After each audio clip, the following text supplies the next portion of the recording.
Hey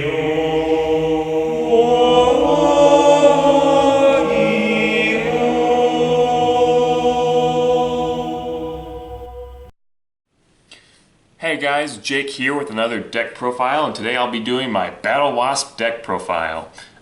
These busy bees are basically the exact same thing as Blackwings, and Blackwings are one of my favorite decks ever, and the first deck I ever built. And also it's kind of one of those, I've never played an insect deck before because insects have always kind of been like not the greatest when it comes to really good cards and good decks besides like Insectors, and I don't know if there's another one or not, but these are also pretty good. I think that they're up there with one of the best archetypes for insects next to the Insectors. I'm a huge fan of just swarming the field and doing a bunch of stuff, and that's what these guys do. It's a really fun deck. It came out in the Battles of Legend Heroes Revenge, and so far I've just been having a blast playing this deck. So anyways, let's get on straight to the deck profile. We'll start off with 3 Arbalests, the Rapid Fire. They have some pretty weird long names. This one is basically if you're well known with Blackwings, it's your Blizzard of Far North. Basically just retrieving something from the grave and then going off with link summoning, synchro summoning, whatever you need. But he's one of like your 2 important normal summons of the deck, and so you want him to get off to go to your combos. And I think he also, if he's destroyed, he special summons a Battlewasp from the hand or deck. So like he can float, which is pretty cool.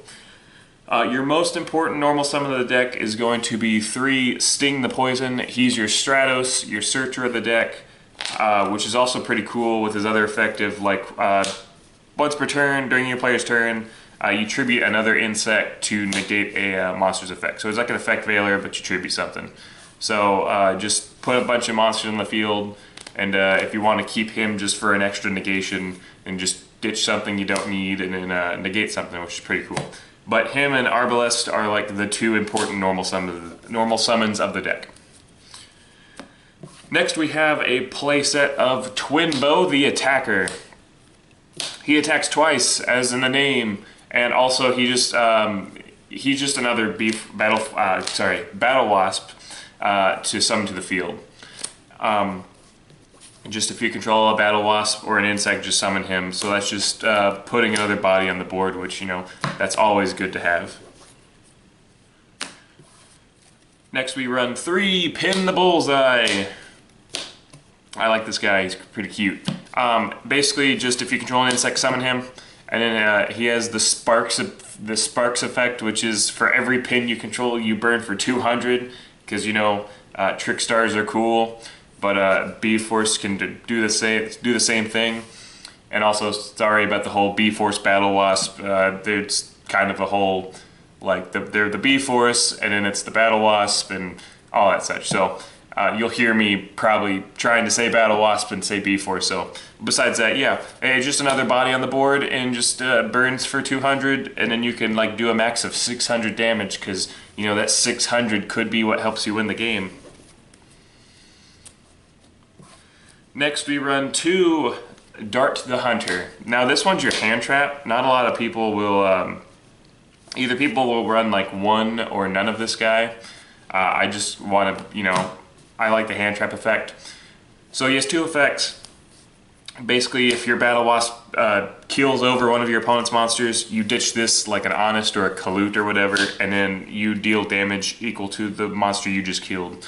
Because this deck's kind of like swarming and then just doing a bunch of damage, just a bunch of burn damage and a bunch of stuff just to try to get you down and try to win. So that hand trap effect's pretty cool if you end up beating over something that's much larger than you and then dealing a massive lot of damage. And then the other effect is you targeted, I think, a Battlewasp or an insect you control, and then it becomes a tuner. So with there only being 1 tuner in the deck, which is your Sting when it comes to insects, he helps out with more of your synchro plays. So that's why I run 2 of him. On to another little side engine I play in this deck.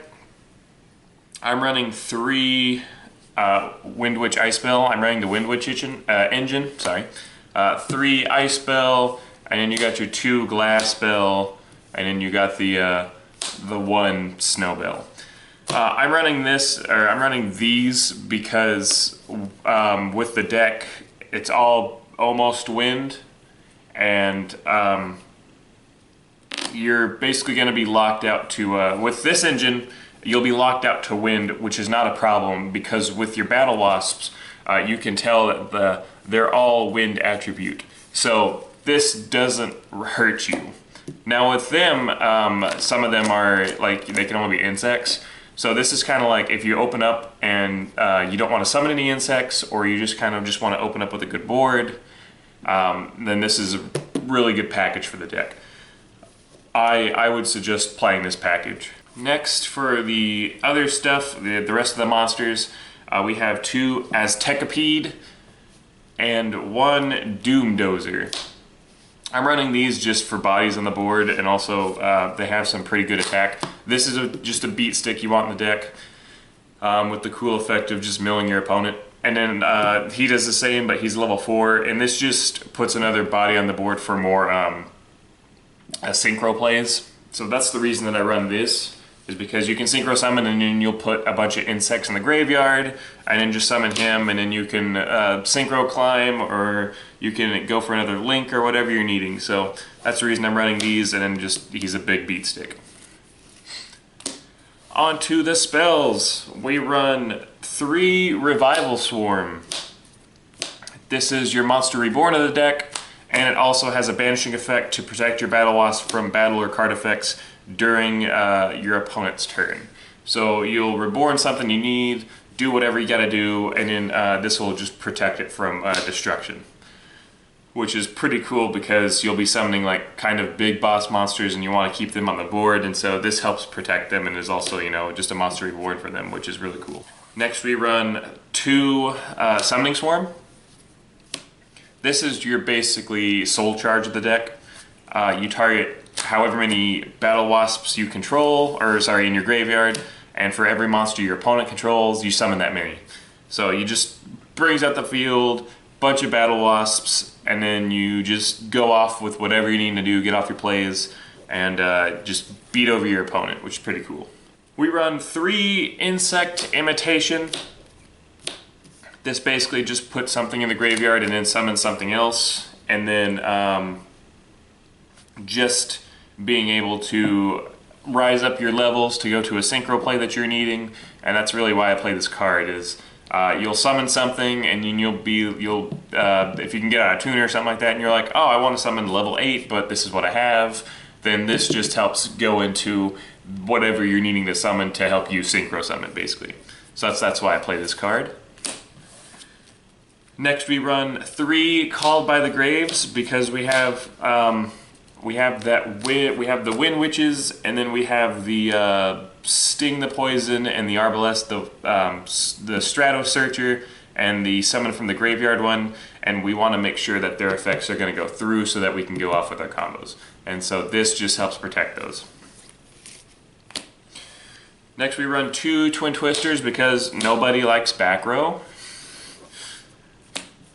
We run an Upstart because we like to draw cards. We run a Foolish Burial to put something in the graveyard for the Arbalest, or for the Insector, and the Aztecapede or the Doomdozer to summon that. And we run a Monster Reborn because Monster Reborn's a good card, and this deck has so many Monster Reborns, so they're just everywhere, so might as well. And then the last card we're playing is Nest. Basically, if you control a Battlewasp, this thing is a negate attack. It negates an attack, it ends the battle phase, you put a counter on it, and then you can special summon a Battlewasp from the deck, which is pretty cool. And this is just that sneaky back row protection. On to the extra deck. We are running 2 Azusa the Ghost Bow. She's your level 5, easiest to go into. Basically just she deals some damage, and then you can bring her back so that you can go in for a higher sync play because she's your tuner. Halberd the Charge. This is one of my favorite cards. Basically anything that is 25 or higher, this guy just immediately puts it to half and can just beat over it. When it battles a monster with like equal or higher attack, he cuts their attack in half, and then you swing over it, which is just a really good card because some people in the game will be like, hey, I'm just gonna sit on this 3,000 attack monster or whatever, and you can't get over it, and so he just helps to get over any huge problematic monsters. Next we are running 2 Hama the Conquering Bow. This guy's really cool. Basically, he attacks twice if you use the Synchro monster to Synchro summon with, which like you'll be using the Azusa bow. He attacks twice, and then if he doesn't deal battle damage to your opponent during the battle phase, so if your opponent has like a bunch of defense monsters or anything like that and just doesn't do damage, then you burn your opponent for like 300 for each Battlewasp in the graveyard. So basically, even if your opponent like is trying to stall you and like set monsters or has like a wall and such, you'll always be doing damage during your turn, which is basically just what he says, and it's really cool. Next for your big guy, we run 1 Ballista the Armageddon. He basically is just a really large beat stick. He does piercing damage. You banish any number of battle wasps or insects to lower all of your opponent's monsters by 500 attack and defense. So if your opponent has something big that they're sitting on or anything like that, you just banish a bunch of stuff and then just poke for a bunch of damage. And then also when he is destroyed by card effect or battle and like leaves the field, then you can special summon up to 3 of your level 11 or lower banished insect monsters. So which is really cool, because like if you can banish, say like your other synchros, then you just have some more problems on the board that your opponent has to get over. Next for random stuff, because with the deck you'll be kind of trapped into to wind monsters or insect monsters. We're running a Chanbara to attack some more times. We run a Winter Bell to do some burn damage. We run a Clear Wing just for some of that protection, and then we run a Crystal Wing for that Wind Witch package that you can easily summon with this deck. Finally, we run 2 Insector Picofelina. She basically just recycles your stuff. Once per turn, just shuffle up to like 3 of your insects in the graveyard into the deck and then draw a card. That's basically what she does. She recycles for you and just helps you with that extra draw that you're needing. And then finally, we run 2 Great Fly, because Great Fly just boosts everything in this deck's attack by like 500, and it also just recurs your resources. And that, guys, is going to wrap up my Battlewasp deck profile. It's a really fun deck. I love to play it. Just super gimmicky. I like the whole burn aspect. I like the swarming aspect. It's basically Black Wings, but it's insects. The deck's really fun. If you can find a way to make it even better, let me know in the comments down below. I just thank you guys so much for watching. And of course, like, comment, subscribe, and we'll see you in the next video. Have a great day.